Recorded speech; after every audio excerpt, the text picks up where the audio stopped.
3 doa untuk bantu anak kita. Yang nombor 3 memang best. Anak kita memang tak sempurna tau, tapi doa kita boleh bantu mereka ni jadi luar biasa.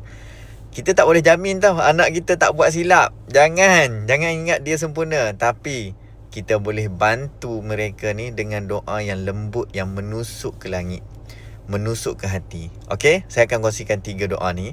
Save post ni dan like untuk bagi ramai yang dapat manfaat. Dan yang penting, kongsikan kepada pasangan. Alright, so 3 doa yang simple yang boleh diamalkan oleh ibu bapa setiap kali selepas solat ataupun setiap hari.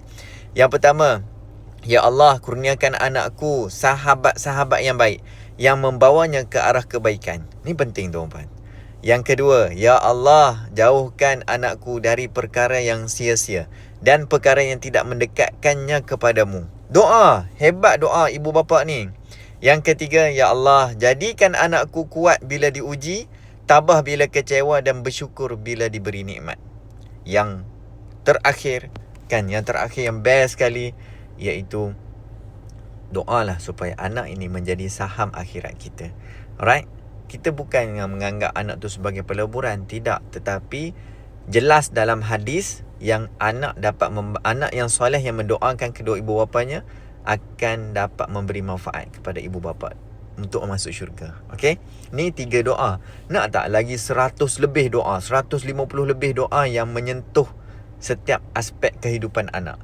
So saya ada buat buku e-book buku digital. Sekarang ni harga RM129, tapi tengah promosi. Harga sebenar RM129, promosi hanya RM29 saja dapat 4 buah. Okey, bukan buku fizikal tapi buku digital. Alright, so dapatkan link di bio, ni ataupun boleh klik yang bawah ni untuk tuan-puan dapatkan. Alright, boleh juga join grup yang saya sediakan sahaja. Okay. Dia tak boleh sebut dalam ni. Okay, dapat?